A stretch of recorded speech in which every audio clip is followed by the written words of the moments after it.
I have no idea what the circumference or the radius of our evening conversation is tonight.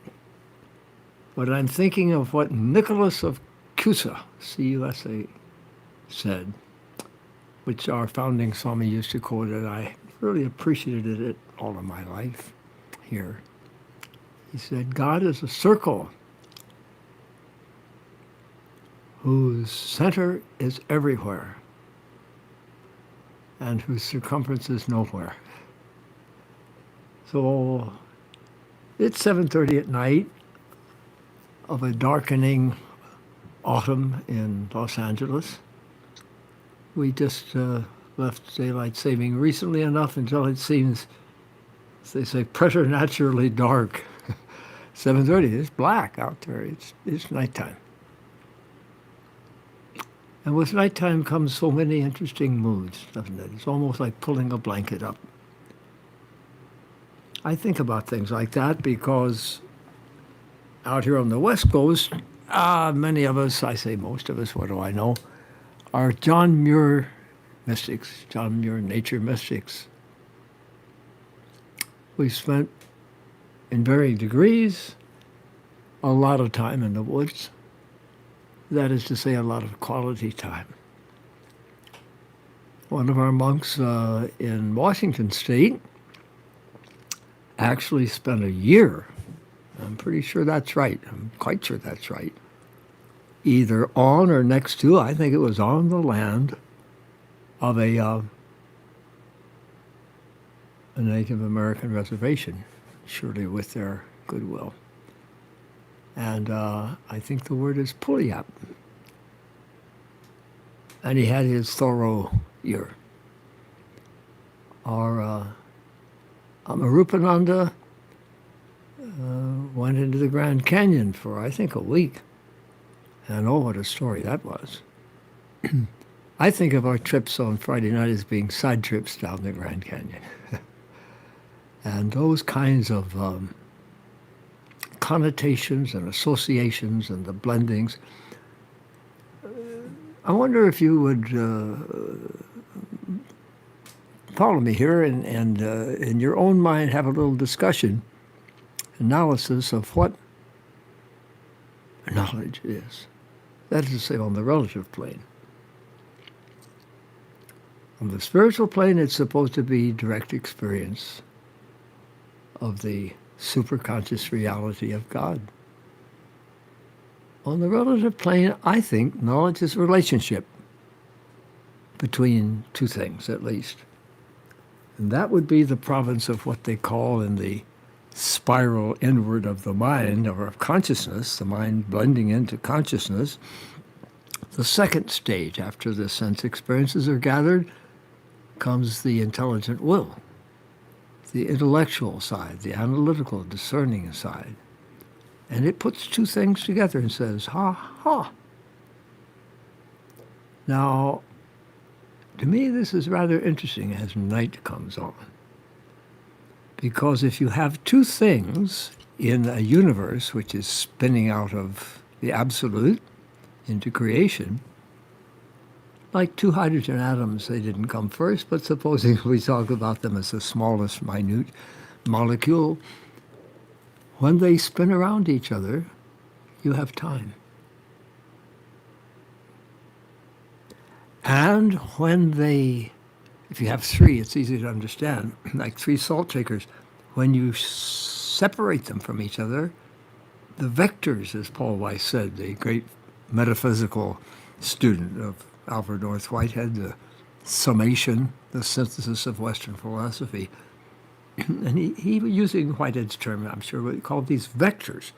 There are relationships between the two hydrogen atoms or the three salt shakers. You pull them out in a triangle, you're creating space. Space is not something that they swim around in, that Newton thought that it was in the modern day. It's some kind of a relational situation between entities. And these entities, exciting enough, are not hard rock marbles. which make us think that objects have a hard exterior and really are, since that's what we see mostly, primarily an object. That is to say, something on the outside, something that we see, in quotes. Not realizing that the whole show, the movie screen and everything is right back here, the back of your brain, as we've talked about so many times, where the sense stimuli, whether it's molecules hitting your ear or photons hitting your eye, go back and you see the show. So nighttime comes and things get quiet and things get dark. And an innerness comes over the mind, probably farmers, it says, speaking. And the farm community was most of what we had. Even as late as 1905, I have a feeling in America, 90%, if not 95%, were rural areas. People would, Ma and Pa, Grandpa, they'd move to town.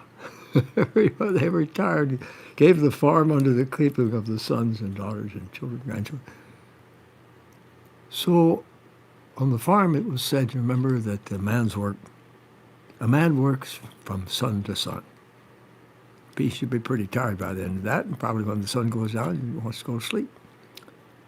A woman's work is never done. We're going to have to start thinking a lot more than the human race has taken time to do more often about how the world looks from each of our perspectives. Not with a self-centered thing, I'll see it my way, I understand it my yeah, that's cool.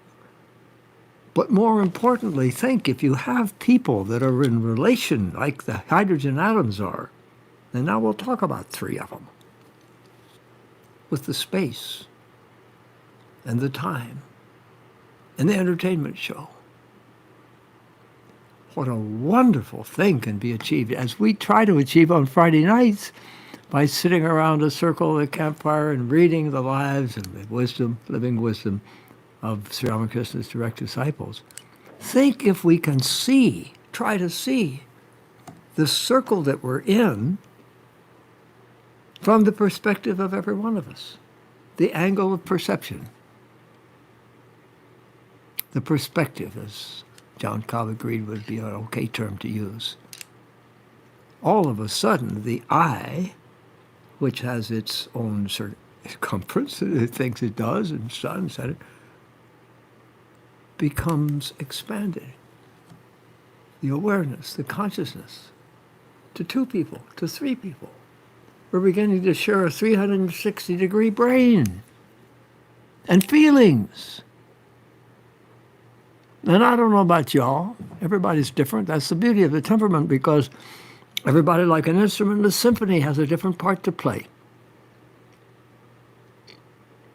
And there are people, I suppose, who are super intellectual. Call them a brain. It's very important. Maybe some countries emphasize those things. Other countries emphasize other things. Other people do, too. So I would say that feeling is very important. And to let another person know about that, or even oneself, to open up to one's own feelings, is extremely valuable. It seems to have a little risk at the beginning. But what it does is to take that small me and multiply it to 2, to 3, to a whole circle of people around the campfire at night. And speaking as a man in America, I will say that I suspect, due to the cultural conditioning of one tiny part of the pie, because remember, we're the salad. In L.A., man, L.A., we love it. I just never get tired of reminding myself that 180 languages are spoken at home, which is a worldview, a universe, a thought, put in words.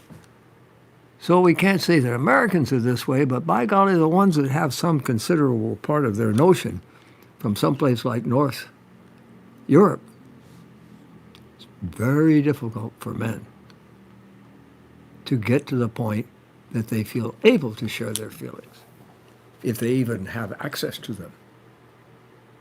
And it takes a bit of courage, and then the rewards come.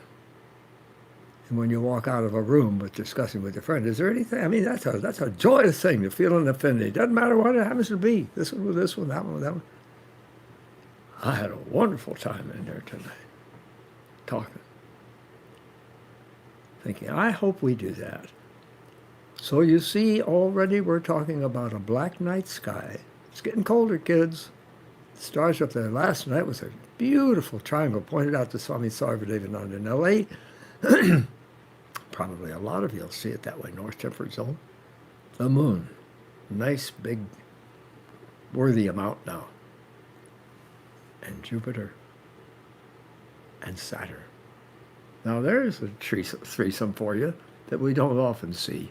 At least we, I had a friend who was a shoe cobbler, Harry Goldfarb. He was known as Zalman der Schuster in South Pasadena, where I was at Swamiji House.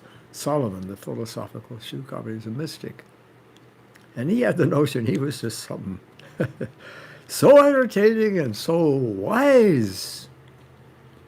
And his simplicity and profundity was the proof of it. But anyway, he said that he thinks in the cities, the only time that people look at the sky is when they're sneezing. What did the fire give us? We captured it a long time ago. When I was a kid, we captured it 400,000 years ago. My, how times have changed. Now it's 300,000 years earlier, 700,000 years ago. Something called human, but not Homo sapiens. Mother and dad's genus and species. Peking man is supposed to have captured fire. And I bet you, this is just speculation. It's not intellectual speculation. It's poetic speculation, but it makes you feel good, that sort of thing. That it was Peking woman that did it. Sure, they were able to hold on to fire from a lightning strike. That's why that business in Greece about not letting the eternal flame go out, that's serious business. And why in Arlington Cemetery, every country has its own way of remembering. We have an eternal flame. Seems to me it may be at John F. Kennedy's grave. It's not supposed to go out. But when there are embers in the fire scattered after the evening meal, don't you see? I have a feeling that the odds are it would have been the mother that decided, I'm going to scrape some of these up in. And pretty soon, they were the masters of fire. Prometheus is supposed to have been, humanity keeps giving the gods in small letter G. Tough time. They got it all made, in the shade, and they're not wanting to be bothered. All of a sudden, here comes Adam and Eve, and they're going to eat of the tree of knowledge. Oh, my goodness, the knowledge of what? Good and evil. The big cerebral cortex. They had to do that. They wouldn't have been human otherwise. And so then they had to think for themselves. And then they had to worry about how I could have done it better. Yesterday, I messed up. I slipped up, maybe physically, on a banana peel. And all of a sudden, here comes Prometheus in the Greek myth.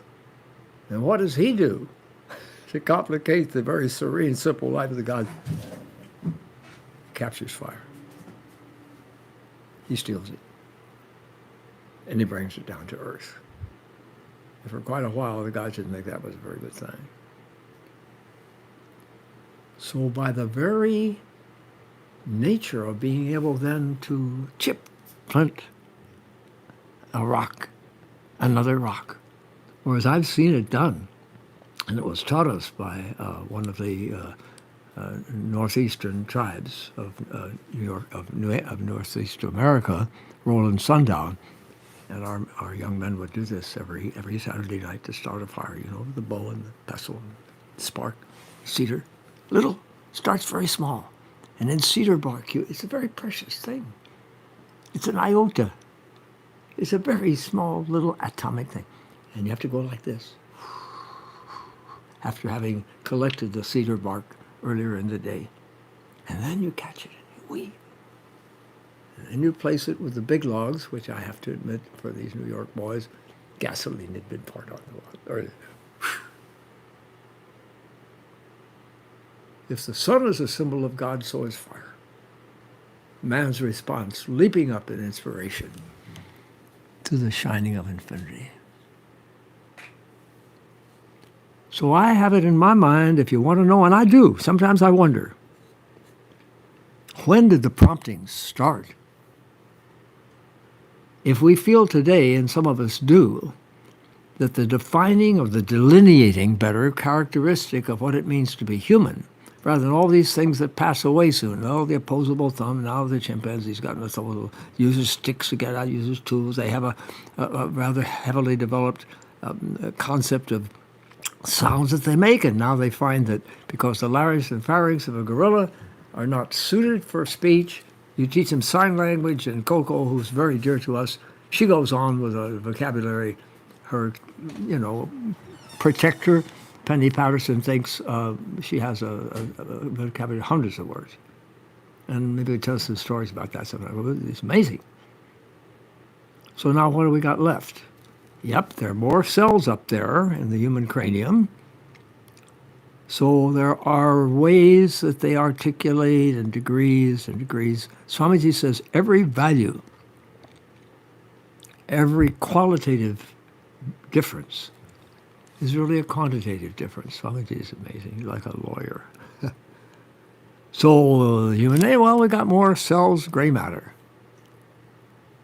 But unless you can kind of specify, and we keep having to say, well, language doesn't exactly do it, and tool making doesn't do it, and so forth. Even the sense of I, which Coco definitely had. She'd go up to a mirror and pull her jaw up and chew gum or something, and lots of other stuff. So the supposition is perhaps now among the Vedanta folks, the mystics, that it's the ability to become illumined. That's what we're talking about, isn't it, on the dark night before fire? To become aware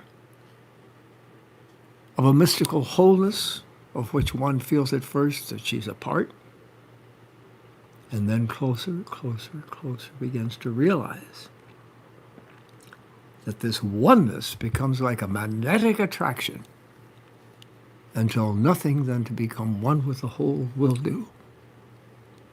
And then as humanity, which seems to be the only creature that's able to do this, and the centuries roll, they begin to realize, well, now, in the state of reality, in the state of awareness of reality, the mystics, and the person who has that experience would then, if she came back, so say I, but it's now a big I, self, capital I. I didn't become one with infinity. Logically, that doesn't make sense. Infinity is all there is. So when the mystic comes up with the saying, and certainly it happened in India, in the warm zone, the Avatar belt, not that far from the equator,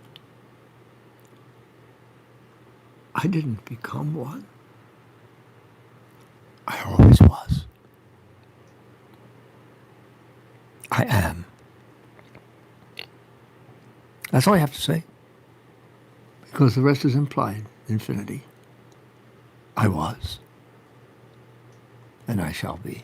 And then even the concept of time, because things are moving in relation. Or space, because they're somehow doing that dance and spreading out. And feeling the attraction of gravity, the attraction of love, pulling them back together in the universe, into infinity. It's quite an exciting thing.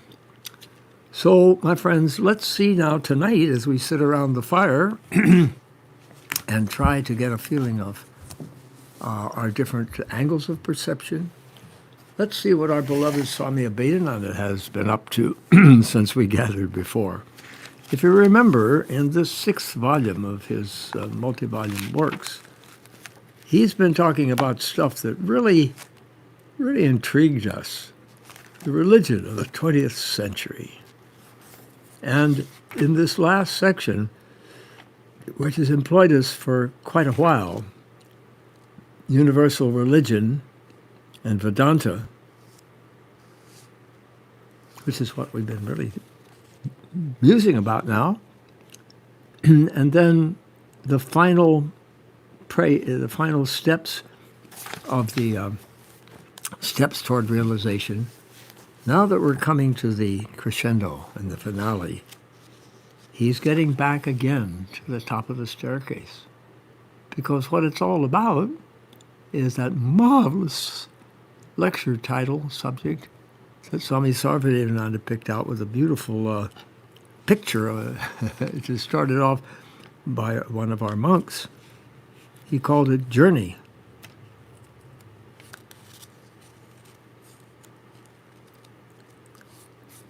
To the divine infinity. Journey of the divine soul, the journey to the infinite. So Swami's been talking about these steps, and the last one that we were dealing with is, the next step, he says, is spiritual illumination, the delineating characteristic of the human species. This is the 6th stage, he says, in our progress to realization, and I believe there's one more. In this state, the highest nature of our being runs, and I love the way this man writes, with tremendous force, like a mighty river running. That's what his words are like to me. Toward the ocean of the Absolute, with an A, big A. Nothing can check its course. It flows toward the Absolute, and it communes with the Absolute, capital A. And all earthly fetters fall off. Desires of this world no longer rise. Peace and omniscience begin to shine in the soul. And remember that wonderful phrase in the Katha Upanishad. The Upanishads are just laboratory reports. Scriptures, that's what they are. Scriptures are laboratory reports. Upanishads, in essence, is what they are of the illumined souls. So it says, he's shining, all these shine. It says, all these earthly fetters fall off. Peace and omniscience begin to shine in the soul. Thereafter, nothing remains unknown. Past, present, and future become as clear as broad daylight. Then you will be able to say where those departed souls belong. As Swamiji said, like stars that set over the horizon, and one's being born. What they are doing will also, then you will be able to say where those departed souls belong, what they are doing, and you'll find that it transcends them all. Their unity in the one infinity. You will see how transitory they are, and you'll not care for them, for little individual little specks, little shards, little glass. Shelley, I guess I have to tell you, this is a secret. I feel uncomfortable, as I was saying earlier, sharing that kind of thing, because it's very sacred to me. Shelley's my favorite poet. And he speaks about, well, the infinite really being like glass, clear glass, white light. And somehow it drops and it bursts into a million little pieces of glass that reflects the spectrum. And he says they stain the white radiance of eternity. Isn't that gorgeous? So here you go, and see, they said it's slightly convoluted, But you see how transitory the little things that you thought were real that just kind of blink in and out, like a firefly, and you are not careful of them. God is not attracted by heavenly pleasures. In other words, there's a stage beyond heaven, and that's unity with infinity, which is eternal being, capital B, wisdom, and love. God is not attracted. Those mortals who are craving for pleasures like to imagine a place or realm where they will be able to enjoy those pleasures through eternity. You know what the desert people like to think of heaven as, don't you? Water. Lots of it. That is the expression of the desires of our own soul, small s. But rising above all the celestial pleasures, you will become divine. That is the last step. Hey, we're beginning to look at the roof. It's up there. Then you will be conscious of your divine nature. All the divine qualities will reveal through you. That state is called the seventh state, the seventh step. That state is called the seventh step, or the state of superconsciousness. And this is the gift of Eastern spirituality to the world. This is what's happening now. The mysticism of India is shining like ocean waves crashing up on the rocks of Western analytic objectivist thinking. And therefore, we have the opportunity, as Swamiji himself feels, of seeing the greatest civilization that has ever occurred. And here on the brink, as it were, on the precipice, the cliff of disaster and despair, including, among other things, it almost seems second and third down, secondary, tertiary, down on the list, we're in the middle of an incredible epidemic, which sweeps the world every so often. But we'd forgotten about it because it was 100 years ago, 1919. But the opportunity, even in the sequestration, I think I've been pretty well locked down here since March, getting on pretty well, fellow beings. We have a lot of fun. The monks, they laugh around the table in the morning. They don't start out that way, silly or something. They check whatever needs to be checked, what we need to do about this, that, and the other. And yes, the spread of the pandemic is bad, also in California, United States. And then they put the gear back up into higher gear, and they start laughing because they're thinking of God, which is the source of all joy. And this superconsciousness, this state of superconsciousness, he says, is also known as God consciousness. Now, there's a word, if you put it all in one word without any spaces and start with a capital G, it's like German. God consciousness, or samadhi in italics, S-A-M-A-D-H-I, which is the Indian word, Sanskrit word for the supreme state, or nirvana. And here is the last paragraph of the next to last chapter, just before we get to the roof. He says, God consciousness can be attained in this life. In this state of unspeakable bliss, your body will remain silent for the time being. He ought to know. All of those 16 disciples, we believe, we were told by our founding Swami, who was a direct disciple of Abhedananda, that they all experienced nirvikalpa samadhi, meaning one with the all, and knew it. Your whole nature will be changed or transformed. You will be able to say to your relatives that they are not your relatives, just as Christ said to his mother, "Who is my mother? And who is my brother?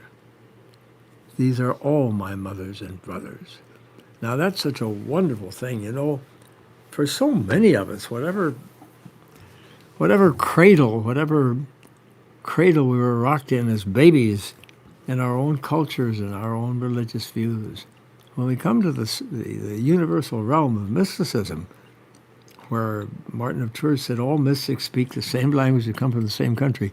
It enhances the relevance, the emotional significance, the feeling, the assimilation of our own younger days, of our own faith tradition. It really does. So this is such a good one that I just love to think about it. And as far as you want to go with the story, you take what's still good for you. Sea of Galilee. Jesus was a very eloquent speaker. I think that at the very least, people who can be and want to be detached, students, scholars, students in any tradition, say take Israel, which is the mother of religions and the land of so many different cultures, because it was the crossroad. People come thundering through, from Syria, thundering through, horses' hooves from Egypt. So Jerusalem has to be one of the great symbols of universality in the human experience. And I love that phrase, which has come to my mind several times in the last few days. William Blake, I give you the end of a golden thread, only wind it into a ball. It will lead you in at heaven's gate, built in Jerusalem's wall. Remember? So Jesus, at the very least, was an itinerant rabbi, which means teacher. He was an illumined soul. I think most people that are, students will say this, sitting around, maybe in Tel Aviv, discussing these things.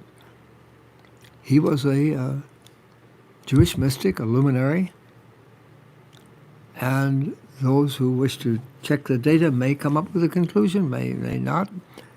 That's the freedom of our angle of perception, our perspective. But some will say, yeah, he was kind of saturated. And what do the luminaries say? All of them? They say, I'm one with God. So maybe he was one of the great shiners that Israel has produced in the world's history. I leave that to each person's conscience and what will do them good to finding God. He went to speak at the Sea of Galilee. And there were presumably thousands of people. Just people everywhere. And members of his family, Mother Mary, and members of the family went to see him. And this wonderful play called The Family Portrait has Mary waiting for them to come back. And she said, Did you see him? Did you see Jesus? He said, we couldn't get close for the crowd. But we sent him a message, and we said that you were here with, family members, and wanted to see him. Your mother is here and wants to see you.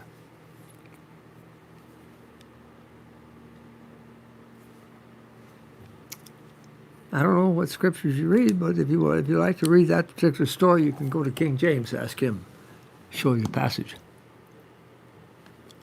So they say in this marvelous play, I was in the play, that's why I love it, several years ago. And he turned to them. This is fiction.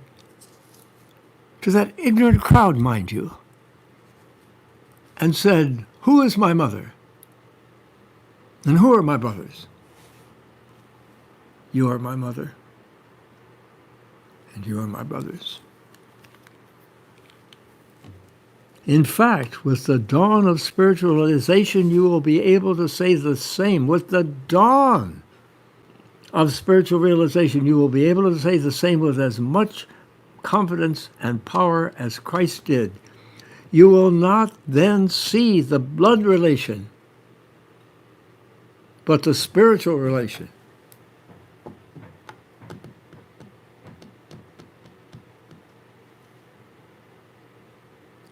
That's why affinity really means something around here. That's why as different as we are, we're about as different. I can't imagine a more conglomerate group than this group. One time at Christmas Eve, I got out on a limb And because we sing, it's very important. Christmas is very important to Vedanta around the world. And so here we're about to sing carols. So I just had for some fun and said, well, now, what tradition were you born in? What tradition? You can't believe it. Everything under the sun. We've had people, one was the other night, she's a sister, a white Russian Orthodox background. And we've had Eastern Rite, Ukrainian Rite, Roman Catholic, and everything under the sun. And because of that, this is the Western part, the diversity. We feel we're strong. You take away, as they say in the things like the Declaration of Independence, one iota. That means one letter I, Greek. You take away one iota, and we would be the poorer by it, because that's who we are. And the one thing we have in common, I have to tell you, we do not have sports in common and just any other thing. We're so diverse that probably we would never have met each other on the bus. So what is it that we have in common? Just like Americans, what do they have in common? Why is people so hot about America? 2-3 generations ago, they were from someplace else, and this is one of the most, quote, patriotic, end quote, flag-waving, chest-beating countries in the world. What is it that gives them a sense of identity? They didn't have it. So our aspiration to become one with God is what we have in common here. And particularly the men, I don't know about anybody else, we don't talk about it that often. That's exactly why we're here.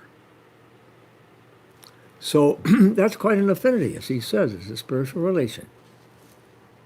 And those of us who are fortunate enough, it doesn't happen every day, that our birth family is also our spiritual communion family, don't you see? Because of this, we're aware of it, each other.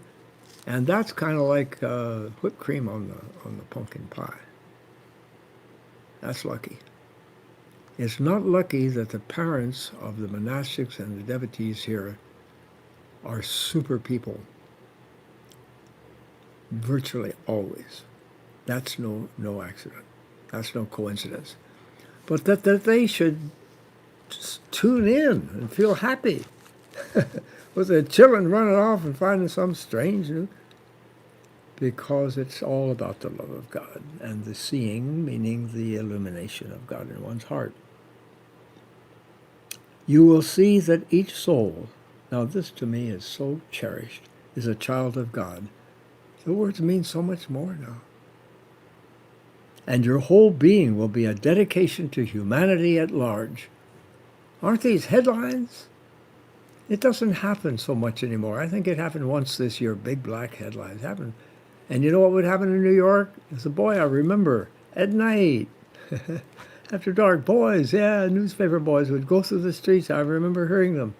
Work Street, read all about it. Work Street, read all about it. They had the papers in their hand, big black letters. These are huge, huge, beautiful statements. He who has reached that state is a blessing to humanity. Sounds like might be going to bring a little healing, might be going to bring a little benefit, might be going to bring some kind of solution into the world of false discord, seeming but not real, fomented. How can you proliferate something that's not real? Through a charade. Through some kind of magic. And I'm sorry, friends, please forgive me tomorrow morning. Through a lie. He who has reached that state is a blessing to humanity. Life in this world would have been utterly dull and barren if it were destitute of such blessings. The world would not exist if such blessings did not come to us often. Such souls do exist even now. Now we're going to find out, aren't we? Well, this is a reprint. This reprint, this is circa 1920. Such souls do exist,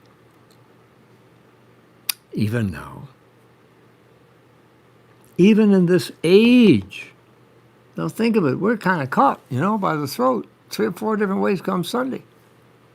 Even in this age of a dominant materialism and commercialism, even in this age of a dominant materialism and commercialism, there are souls who have reached such a state of realization. And when that state of realization is reached, nothing is left unaccomplished. All desires are fulfilled. All ambitions are satisfied. And the aspirations of the soul are completed. The soul has become then divine. It's the last sentence of the chapter. And it remains divine forever and ever.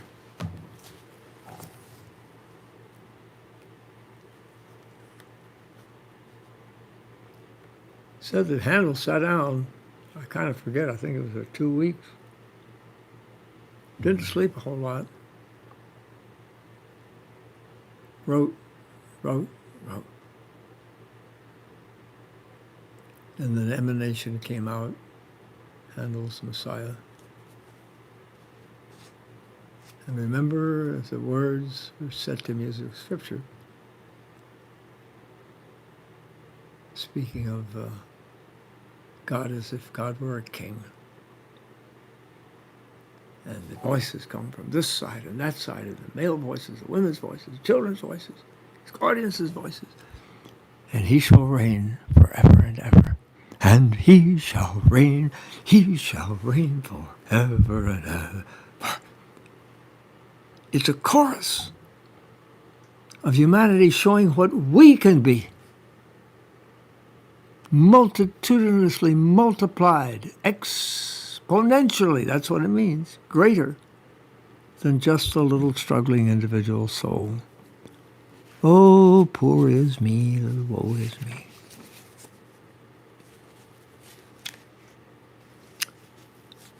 The West doesn't have quite as many jewels, maybe pearls and things lying around on the soil. You kind of have to look into pirate chests to find them and stuff. Maybe. I'll give that conversation as India, the East. Because for sometimes you think they're walking along on the bottom of the ocean. They see all these pearls, all these jewels. They speak about it as a metaphor in the depths of the ocean, in the sand. So maybe that'll explain to some people, wow, this little fool, that's kind of like one of my goals in life, to be God's own fool. But with this little apparatus that some of us have been given to sit down and kind of think about these things, trying to figure them out.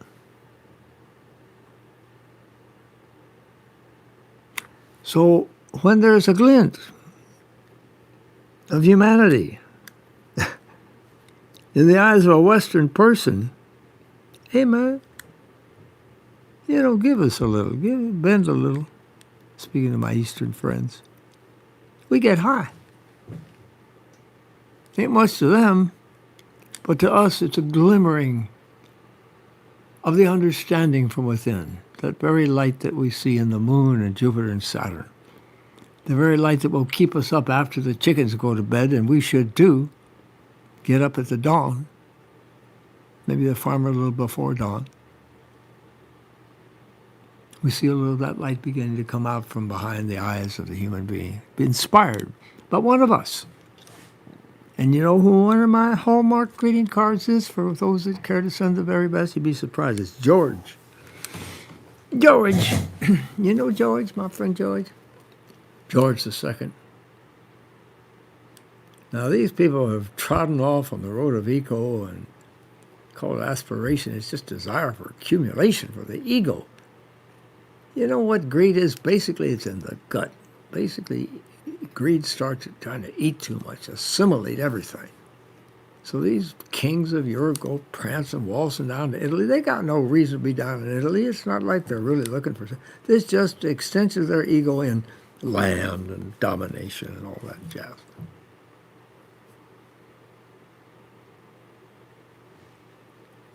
George II, who represented that great oval arc of the cyclical view of history, which is Indian psychology. First, the Brahmins were given the place of ascendancy in the society. They had the first democracy called panchayat, meaning five. They had 5 elders. They selected from the little villages by vote. And so they thought, well, these people are thinking of Brahman, and maybe their grandfathers up there in the mountains sitting above the timberline became illumined. So well, let them help shepherd the thing through. And that worked for a while, and then egocentricity set in. So they said, well, now the kings, the military men, let them do it. And we had a whole new big thing, hundreds, thousands of years, out of which came the king avatars. And Swamiji, who was out of that group, he was just thrilled. He wouldn't mind saying it all. Hey, look at these avatars. Krishna, Rama, Jesus.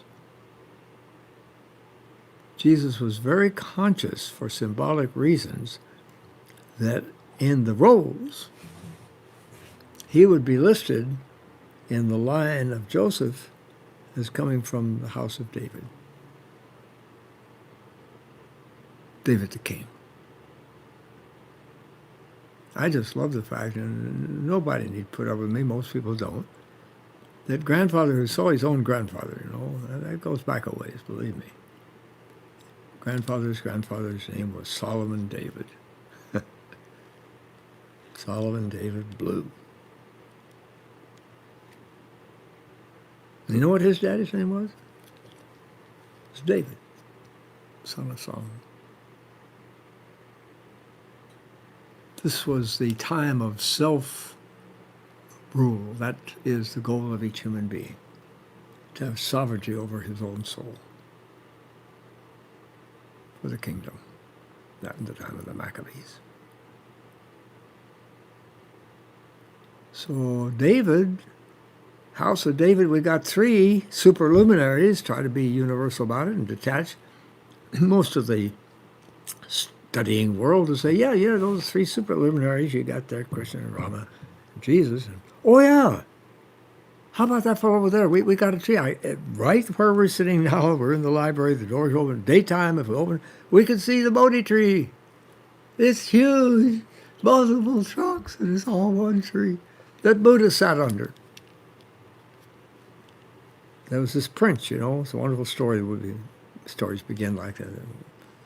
Once, some time ago, there was a prince in the northeast kingdom of the Indian culture.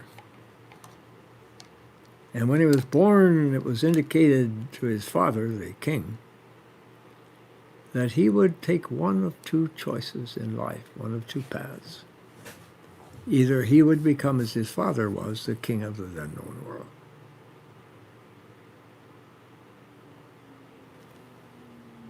Will you pardon me? It's beginning to fall over me like a waterfall. Or he would become an illumined soul, who would then, as he encouraged his disciples to do, would shower the light of his experience upon the whole of humanity. As he's about to go on to the next plane, he tells his disciples, one in particular, be a light unto yourself. So you got the kings romping around, and with the kings you get nation states and you get a lot of foolishness and whatnot. But nevertheless, George II, who still spoke German, they had to go over and get somebody from Germany for a while in England. And they played Handel's Messiah, my friends, at the court.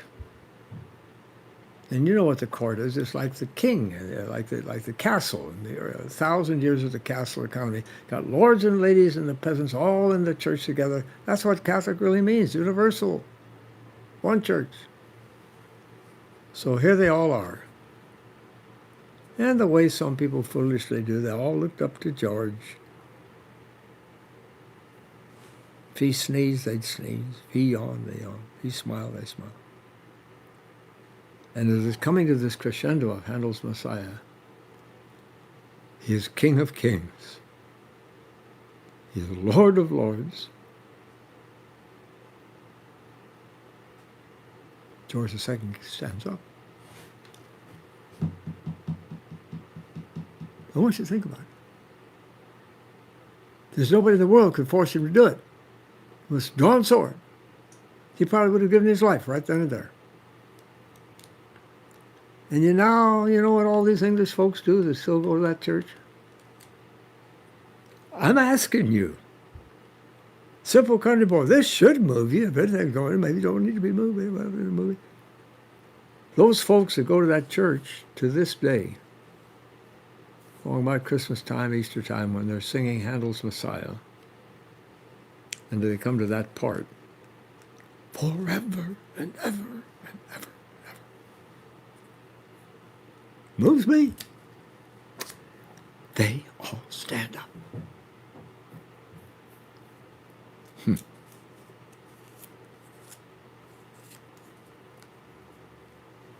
Now, if you're going to see this itinerant rabbi as somebody else and some kind of icon, that's okay.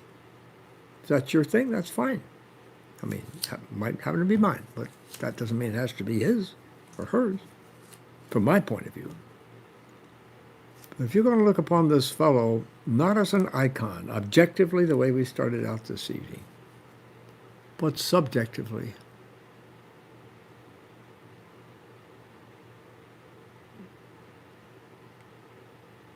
as Jesus, an experiencer of God, an experience of God.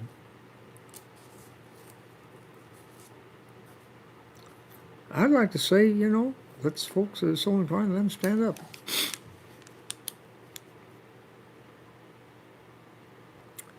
These people who are superluminaries, it's very interesting. They have a way of saying, I am the way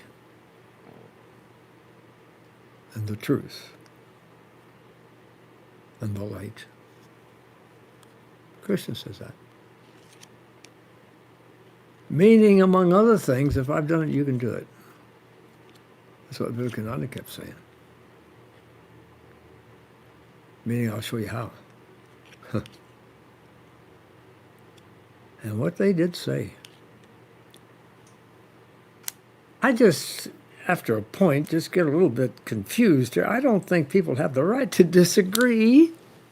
I mean, where do they get this right to disagree if they won't even and have never had the opportunity of reading the material, the laboratory reports of the saints that we call scriptures? So clearly in there. And I'm not trying to make some kind of big objective lawyer's case out of it. Jesus said, blessed. Look it up, see if I'm right if you have a doubt. Come and tell me in the morning. Help me. He said, blessed. Blessed are the peacemakers, because they will be called children of God. He said, sons of God.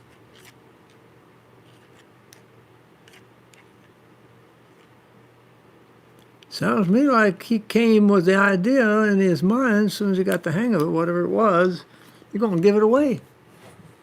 This ability to live and move and have our being surrounded by the bliss of God, the shining of infinity. And oh yes, he also said, these things I have done. You can do greater. You can do greater. Meaning, if you like that sort of talk, that the inspired soul that is your chosen ideal, the one that you like to be near and think about, so that you too can catch it, just like the fire, huh? One candle to another, one little stick that mother had kept close to the fire lights yours.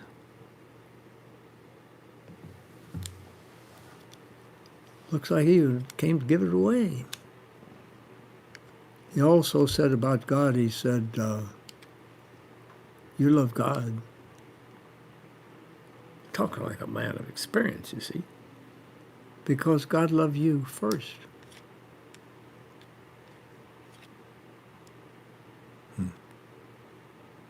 The way. Well, my friends, I want you to know where we're headed. Because, as I've tried to mention occasionally, for some of us, this whole idea of plunging into Abhedananda was like going to some other part of town where they had a swimming pool. We have never done this. Most of the American boys and girls here, because he's one of the disciples. He came when Vivekananda asked him to come from India and stayed there 25 years, all that. But it has all these books. But it's kind of like, it's expanding and expounding on what Swamiji said. We'll spend 15 years reading Swamiji's collected work. Sure. And he did you could say, did just that. He went into a little other ways down the side canyons down the Grand Canyon.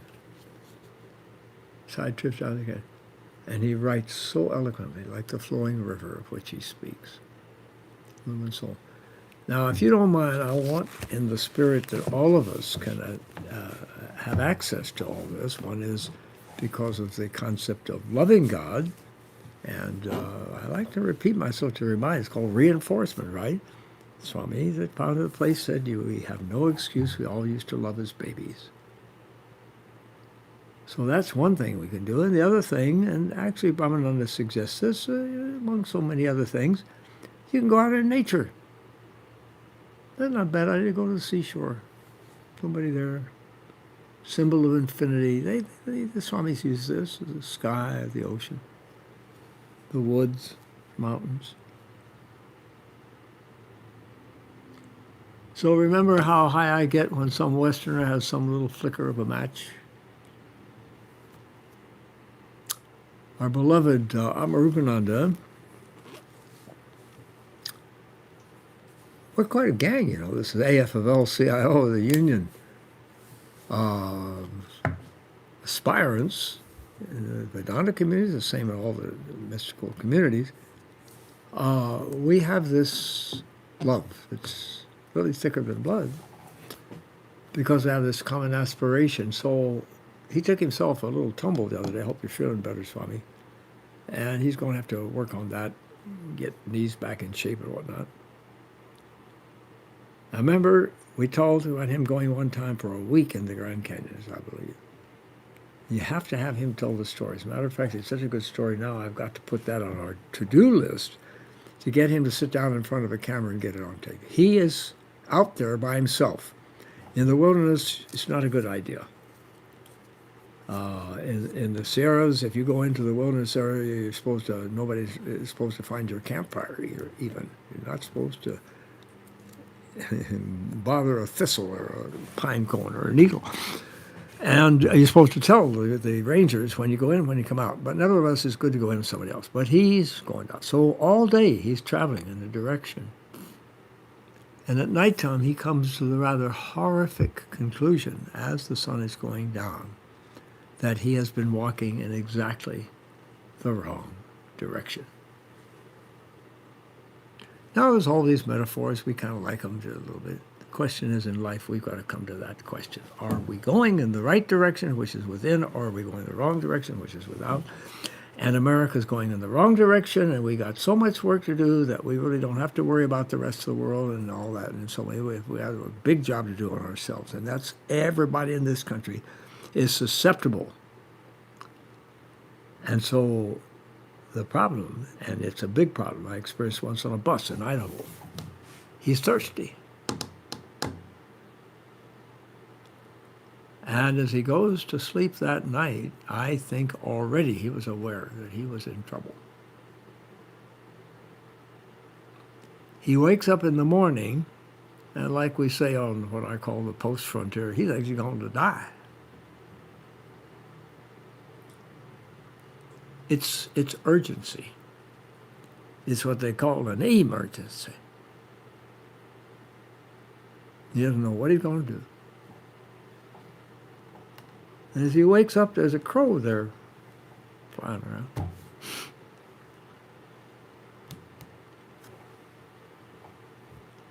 Then the crow flies off, comes back.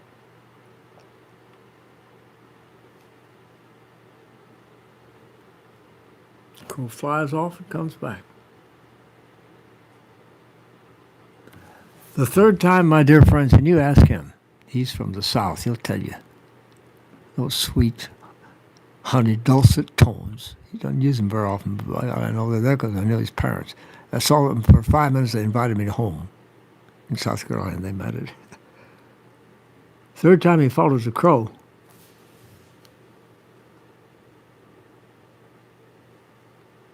My friends, the crow led him to water.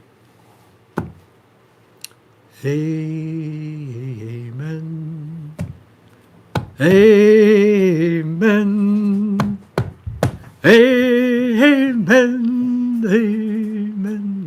Amen. See the little baby. Amen. See the little amen. Amen.